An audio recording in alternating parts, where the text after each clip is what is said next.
یہ ہے رحیم میر خان کی تحصیل خانپور کا رہائشی محمد حسین، جس نے کچھ عرصہ قبل دوسری شادی کی تو اس کی دوسری بیوی نے ہی انتہائی شرمناک حرکت کرتے ہوئے اس کی مونچھیں اور بھویں کاٹ کر نہ صرف اس کے 50,000 اور موٹر سائیکل چرا لیے بلکہ اس کو ناک کان سے بھی محروم کرنے کی کوشش کی۔ محمد حسین نے ایسا کیا کام کیا تھا جس پر اس کی دوسری بیوی اس پر یہ ظلم کرنے پر مجبور ہوئی؟ آئیے آپ کو محمد حسین کی زبانی سنواتے ہیں۔ اردو پوائنٹ کی ویڈیوز دیکھنے کے لیے ہمارا چینل سبسکرائب کیجیے اور بیل کے آئیکن پر کلک کیجیے تاکہ آپ ہماری تمام آنے والی ویڈیوز سے باخبر رہ سکیں۔ اردو پوائنٹ میں خوش آمدید، میں ہوں آپ کا میزبان اسد محمود۔ ناظرین، میں اس وقت موجود ہوں رحیم میر خان کی تحصیل خانپور میں، اور میں آج آپ کی ملاقات اس آدمی سے کروانے جا رہا ہوں کہ جن کی گزشتہ روز ایک ویڈیو وائرل ہوئی تھی کہ ان کی دوسری بیوی نے جو ہے ان کی ایک مونچھ کا حصہ جو ہے مونڈ دیا تھا۔ یہ افسوسناک واقعہ ان کے ساتھ کیسے پیش آیا اور اب ان کی کیا کنڈیشن ہے، یہ سب ہم آپ کو انہی کی زبانی سنواتے ہیں۔ جی، کیا نام ہے تھا؟ میرا نام محمد حسین سے ڈہر، میری رائے سے کوٹلا مئی ڈہرنی بستی تھیں کہ میں رہا تھا۔ میں شادی کی تیم شوق دی، شادی شوق دی کی تیم والا میں ہے نا، یہ میرے کو پتہ تھا نا میرے بنا دھوکھا تھیں دے، میرے کو بعد پتہ لگے میری یہ دھوکھا کرن دی ہے سارے نہ رن یہ اگے میرا دھوکھا کی تو 50,000 بھر کی تم لاکھ بھریم اتنا کی تم یکا کرن رہ گیا بولا قرآن کتابہ میری جھولی سٹی اور اتبار ڈبایا اتبار ڈباتے میرے کو گھر گہن گئی کہ میری امی ہے، میری طبیعت خراب ہے، میرے کو جولتے امی میری ہوں تھی ہوں بولا میرے کو یقین رہا دی قبض میں تھیں کہ میرا داخلہ رہ گئے اگر ایک قبض جا گولیا نہیں تو تیری طبیعت تیری ٹھیک تھی ویسے میں وہ کھا چھوڑیا۔ اچھا وہ کھا چھوڑیا بولا لاز بعد میں وہ آگے تو بولا میرے کو کہتے جرا بخار ہے نا تے کو تے اساں ٹیکا لیندے پیوں بولا میں ٹیکا میں کو لاڑ دینا ٹیکے دے بعد میں کوئی پتہ کا نہیں بولا بعد میں کوچ تے میرا بھنے جا آگے تے میرا وہ شریف محمد آگے وہ میرے کو لگی دی بولا میں گین پہ بولا میں کو نہیں جی پر اٹھے ہوئے تو کیا ریٹھے ہوئے کیا مسئلہ تھا؟ میں یہ ڈٹھے میرا مچھان میرا بھیر بیٹیان میرے میرا کوئی شکا نہیں۔ ہاں وہ کہ چنگا تھا تیرے بندے آگے نہ تیرا بیاہ کو ذکر دے پیاسے تیرا یہ دوجی شادی تو شوق ہے ہی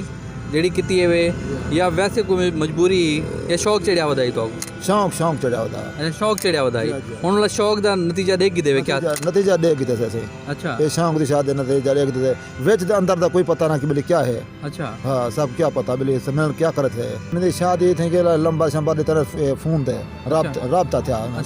بلی رابطہ تھی کہ بلا وہاں کہ میں کچھ میں چاہنا کہانی تیری امی دے دے وے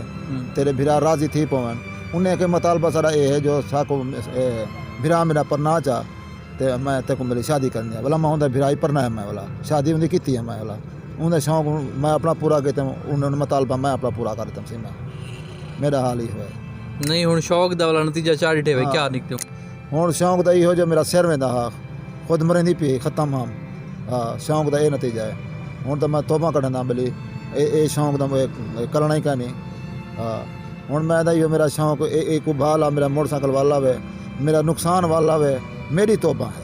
اگی تے میں میرا غلط کام کرا تھا میں پولیس میرا تعاون کرے مہربانی کرے میرے نال میں غریب آدمی میرا گھر دا آٹا شام دا ہے سال دا کہہ دے میرے یہ میرا تعاون تھا کوئی ایجے لوگ ہیں جڑے شادی کرنا چاہتے ہیں دوجی انہیں کوئی اسپیشل کوئی اپنا پیغام دیو نا تساں انہیں واسطے کیا پیغام دینا چاہتے انہیں تو پیغام یہ ہے جو دوجی شادی نہ کرن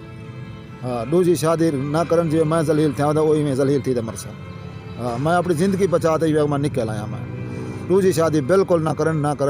بالکل شادی دوجی نہ کرن ہاں انجام ہے برا ہے دوجی شادی دا ہوں وہ پولیس نے رلی کھڑی ہے تو میں نے رلی کھڑی ہے بلیک میل کیتی کھڑی ہے میری گال کوئی نہیں سندا وہ سونی رانے ہر کے ہوندے سن دی میرے تو سندا کوئی نہیں ہوں فرض کرو یہ تو چھوڑ دے ویندی ہے بھی تے ولا کتنی کی فنکشن دے تو کوئی بہتری چا موڈ بڑھ ونجے نہ میں نہیں کرنا میری توبہ ہے اگی تے میں کام کرنا ہی کرنی تے نہ لمبر گھنتا تھا نہ پرنی تھا نہ کچھ کرنا میرا یہ نقصان والا ہے میری 1000 بار توبہ ہے میری۔ جی ناظرین، آپ نے گفتگو سنی ان کی، ان کا یہ کہنا ہے کہ مجھے اب جو نقصان ہونا تھا میرا شادی میں نے کی دوسری نقصان ہوا، اب میرا مطالبہ یہ ہے کہ جو میرا نقصان ہوا ہے ابھی یہ مجھے واپس دلا جائے اور پولیس بھی میرے ساتھ تعاون کرے۔ اور ان کی ایک نصیحت یہ بھی ہے کہ اگر آپ کو کوئی خاص مجبوری نہیں ہے، کوئی بڑی مجبوری نہیں ہے تو آپ دوسری شادی نہ کریں، ورنہ یہ آپ کے ساتھ بھی ہو سکتا ہے۔ اپنے میزبان اسد محمود کو اجازت دیجیے، دیکھتے رہیں اردو پوائنٹ، ہلانی کے اوپر۔